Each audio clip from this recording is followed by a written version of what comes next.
Casual. Oferecimento Iguatemi Campinas. Tudo em moda, cultura, gastronomia, entretenimento e tecnologia. Galeria Shopping. O shopping que inspira a moda.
Olá, que prazer estar com vocês novamente, tudo bem?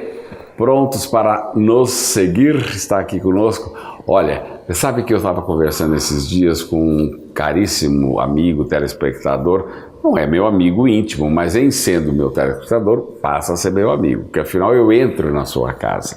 Você permite que eu entre, que eu adentre a sua intimidade. Eu fico muito feliz com isso. E certamente estamos conversando sobre essa troca, essa sinergia, como você tem que contrapor com o seu telespectador.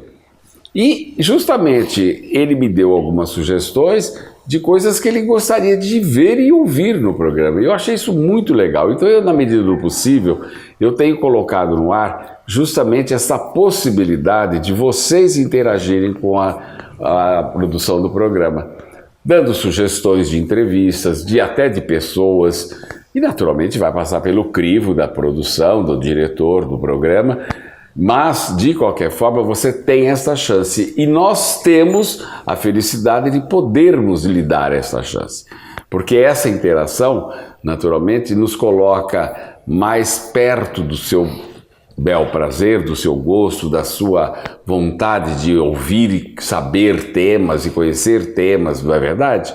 Então é por isso que eu quero que você saiba que o programa é inteiramente seu. Você é o meu objetivo, senão eu não estaria aí na sua casa e nem no seu celular através do YouTube, que você sabe que nós podemos ser vistos no mundo inteiro através do YouTube. Lá está o Casual, né? Isto posto, o meu entrevistado Dreyson Santini, que é um arquiteto querido que já esteve aqui no programa numa outra ocasião e volta. É Dreyson. Dreyson. Então falei certo. Falou certo, perfeito. Muito obrigado e prazer em ter aqui. Eu que agradeço. Eu que agradeço. Querido, eu sei que a vida nos leva para lugares nem sempre tão, digamos assim, comuns, nem não tão perto do nosso dia a dia, do nosso cotidiano. Uns vão para um lado, outros vão para outro e tal. E eu sei que você costuma circular por todos os segmentos, que faz parte da sua profissão enquanto arquiteto, e você é muito criativo, uma pessoa que tem essa cabecinha muito boa, que é interagir com as pessoas, né? Então, eu queria que você, enquanto um profissional dessa cepa, pudesse nos dizer como é que está essa arquitetura brasileira, o que você está vendo atualmente nesses caminhos pelos quais você transita, ou nos quais você transita, como é que você está vendo essa relação arquitetura e o brasileiro? Olha, Almir, eu estou vendo com muito bons olhos. O que a gente vê hoje na arquitetura é aquilo que a gente não via muito tempo atrás. Quer dizer, hoje a gente tem um mercado muito mais aberto para os arquitetos. A gente vê uma quantidade muito grande de especialmente de novos condomínios, de novos empreendimentos, que solicitam bastante a intervenção do arquiteto.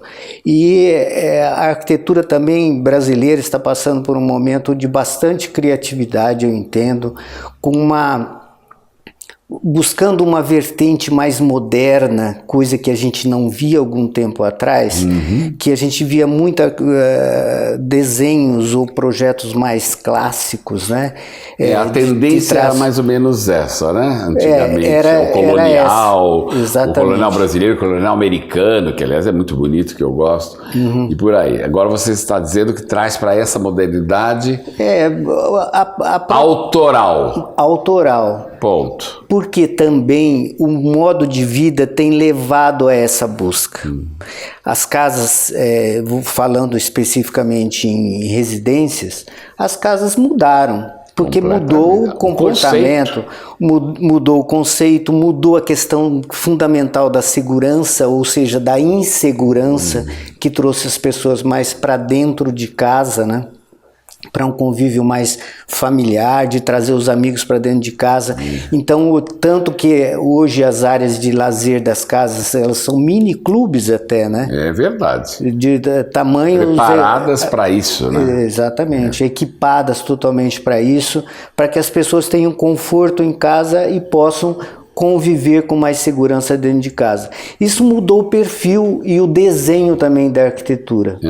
O que a gente tinha hoje, antes mais aberto, como área de convívio, hoje está mais confortavelmente fechada, mais aclimatada, em condições de ter mais conforto. Então, quando você fala isso, Dreyson, você quer dizer que deixa um pouquinho, não sei se eu entendi, de lado a área dos quintais de antigamente para transformá-lo em espaços gourmets, em centros de convívio até fechados, como sala multimídia, e por aí, é isso que você quer dizer, mais ou menos? Isso, antigamente as casas eram a casa e os quintais.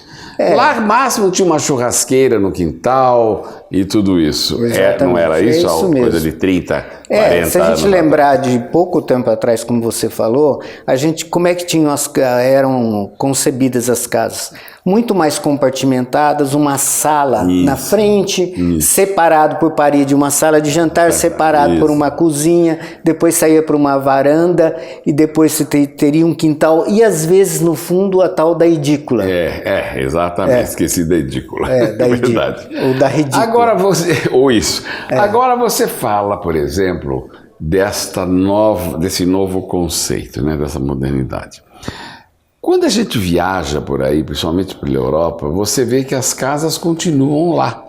Milenares, como a Itália, tem castelos e palácios de 1000 e tantos anos. Para não ser exagerado, vamos dizer 1500 anos, porque tem mais, muitos. Ou então eu mesmo privo de uma amizade onde eu me hospedo num palácio de 1300.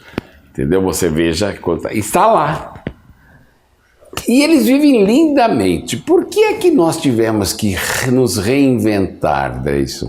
Porque essa modernidade é porque o país é novo? É porque a cultura é diferente? O que é?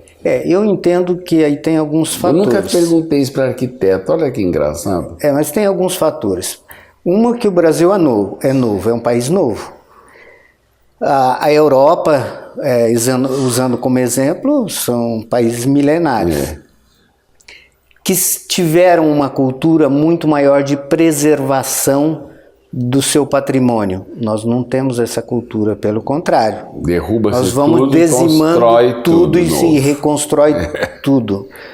Porque, infelizmente, a gente sabe que o que manda aqui é a influência política, interesses financeiros e que tal. E na Europa isso não funciona assim. Mas o que a gente observa também na Europa é que existe um convívio entre o que é história, que é antigo, adaptado a uma vida moderna. Isso. E aquilo que é moderno construído agora, recentemente, dentro desse conceito urbano mais moderno, com uma diferença. No geral, as habitações são mais compactas em razão do tamanho dos terrenos e tudo mais. Cidades pequenas, mas existem, ruas pequenas. Exatamente, mas existem as obras modernas, de conceito moderno, e aquelas obras que são preservadas, adaptadas a uma vida moderna, de tal maneira que as pessoas vivem mais internamente, e em razão do clima, de ser um clima frio, as pessoas ficam mais dentro de casa mesmo, né? Agora, será que não é por aí também? Por que essa discussão eu estou trazendo à tona? O Dreyson bem que falou, lá eles têm uma memória cultural, lá eles têm uma preservação patrimonial. Nós não temos, temos aí alguns palácios, algumas coisas do século XIX, do século XVIII, por aí vai, mas são raras. Fazendas também do início do século XX, do século XIX e por aí, mas são raras.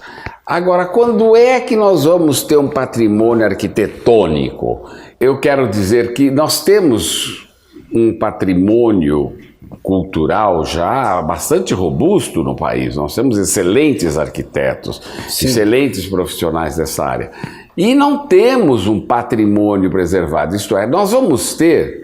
Por exemplo, não, aquela casa, daqui a 50 anos, aquela casa foi construída pelo Dreyson Santini em 1900, olha, em 2019, hein, olha, 50 anos atrás. Será que nós vamos chegar aí? Ou vai ficar esse derruba, daqui 20 anos derruba tudo, começa tudo de novo e não termina nunca? O que você acha, hein, Dreyson? Eu acho que tudo é cíclico. Eu sei, mas você veja, insisto na pergunta, porque vocês fazem casas maravilhosas. Hoje eu frequento casas que são verdadeiras joias de arquitetura, entendeu? É ou não é? Você mesmo assina algumas delas. Isso aí não pode, sabe, feita a curto prazo. É para durar. Como é que é isso? Eu queria entender isso. A gente não consegue ter essa certeza. O que eu entendo é que aquilo que é bom, que tem qualidade como proposta de arquitetura, acaba ficando. Uhum. Acaba ficando até por respeito a um trabalho do autor. Autoral mesmo, que leve alguma contribuição para a arquitetura. Eu tenho um exemplo, a casa em que eu moro, ela tem uma arquitetura bastante ousada, muito ousada, uma estrutura ousada, diferenciada, e às vezes eu olho para ela e penso, será que vai ficar? Tá aí, então você já chegou a essa dúvida que eu tive agora, esse insight de fazer essa pergunta para você, porque realmente eu falo, é uma pena, né? São obras fantásticas. Você anda nos condomínios por aí, você vê casas espetaculares, assinadas, inclusive já por grandes arquitetos daqui, de São Paulo, de outros lugares, que as pessoas trazem e pedem. Bom, mas isso colocado, a minha pergunta também, essa arquitetura atual, essa que você faz agora, esse momento, esse novo conceito de vida, ele é calcado não só em cima do recolhimento, de trazer do recôndito do lar, trazer tudo para dentro de casa, mas também eles são muito confortáveis, né? São amplas salas e tudo mais. Você acha que isso tem tendência a mudar, voltar a compartimentar tudo ou não? Não volta mais, né? Não vejo mais dessa forma, porque o resultado que se conseguiu hoje desses espaços, da qualidade desses espaços, é uma coisa fantástica. Nós temos casas que não são grandes. Exemplo, uma casa hoje de 300 a 350 metros quadrados, que é uma casa média, de padrão médio, elas são tão integradas, os ambientes são tão integrados de tal maneira que se você tiver nessa casa tipo de 20 a 30 pessoas, todas estão se interrelacionando em razão dos ambientes serem integrados. Inclusive a natureza. E se relacionando, né, com conforto, com música ambiente, com vídeo, com, enfim. Por aí vai. Com cozinha integrada, gourmet integrado. Então, agora falemos de apartamentos, porque nós temos aí apartamentos também fantásticos de 700, 800 metros quadrados, outros de 300, outros até de 200, que já está ótimo. Como é que faz a arquitetura do apartamento? O que o arquiteto pode fazer num apartamento, uma intervenção num apartamento que já está construído? O conceito é o mesmo, Almir, abrir os espaços. Esse conceito continua o mesmo para o apartamento. Quando é uma proposta nova, ela já vem com esses espaços mais abertos, integrados. Tanto é que surgiu a tal da varanda gourmet nos apartamentos também. Né? Mas precisa tomar muito cuidado com essa varanda gourmet, que está virando uma carne de vaca. Fazem 1x2, chamam de varanda gourmet. Pera um pouco, né? Convenhamos. Mas tudo bem. É que no Brasil eu costumo dizer o seguinte: nós estamos produzindo muito lixo urbano. É duro de dizer, mas ele tem muito lixo urbano. Que o tempo vai fazer exatamente aquilo que a gente estava falando. Separar o joio do trigo. Vai varrer esse lixo urbano, sendo substituído por obras mais importantes, com mais qualidade, na medida que o país fosse qualificando também como os países desenvolvidos. Então o lixo urbano vai sendo derrubado. Agora, essa mudança social que aconteceu nos últimos 30 anos, isto é, uma certa ascensão das classes sociais mais baixas para outro patamar, eles trazem consigo essa sede de ter a casa, o lar e tudo isso. E aí qualquer apartamento de 60 metros quadrados que faz a tal varanda gourmet, para eles é um palácio. Mas se você tiver um espaço pequeno, como tem no Japão, por exemplo, mas com qualidade, é uma coisa. Agora, você tem um espaço pequeno, 40, 50 metros quadrados, mas 50 metros quadrados com dois apartamentos, 2 quartos, é uma coisa quase impossível, né? Mas não tem qualidade. Nenhuma. Então, depois que a pessoa compra, o nível de manutenção é muito alto e o nível também de frustração de você ter seu imóvel, mas que não tem qualidade, também é grande. Então, eu não vejo muito problema nessa questão do tamanho do espaço, mas na qualidade dos imóveis. Como é que você se situa dentro desse contexto, a sua obra? Olha, eu tenho uma obra muito autoral. Pelo menos é o que as pessoas me dão de feedback, que é muito autoral. Então, o meu grande nicho são obras residenciais, onde dizer mais em torno de 90% é obra residencial e obras também corporativas. Tanto é que eu acabei desenvolvendo, está no meu canal do YouTube, uma série de episódios mostrando como a pessoa começa um processo.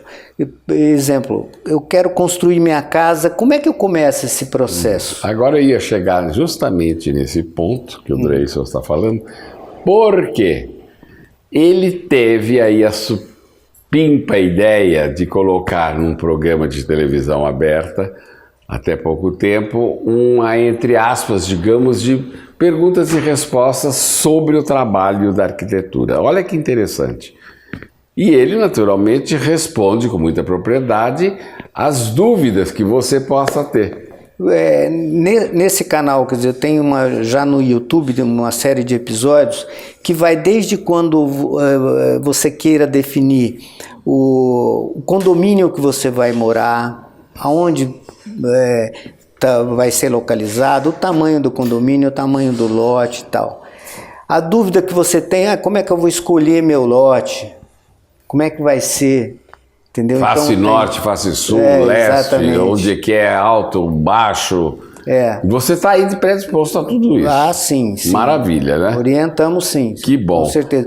E digo sempre que é importante, quando você for comprar o seu terreno, tome cuidado. Procure um profissional, um arquiteto especialmente, porque eu tenho me deparado com várias situações que clientes vêm com o terreno já comprado, gastou uma grana no terreno, e o terreno ou é uma topografia muito ruim, ele tem que gastar outro valor para poder começar a obra dele, ou então não tem conforto térmico, porque o terreno está colocado de uma forma em relação ao sol que fica difícil de resolver no projeto. Então é preciso tomar muito cuidado com isso, até no lugar que você vai morar, como é que você vai definir o local que você vai morar. Então é importante essa participação para você não jogar dinheiro fora. Deison, muito obrigado por ter vindo. Você é sempre surpreendente, trazendo aí novidades. Eu acho que essas dicas que você dá com muita propriedade são de muita utilidade, naturalmente. Obrigado por ter vindo. Eu que agradeço. E a você, meu muito obrigado. Eu volto na próxima semana para contar tintim por tintim de tudo o que acontece nesse universo mágico do nosso cotidiano. Até lá!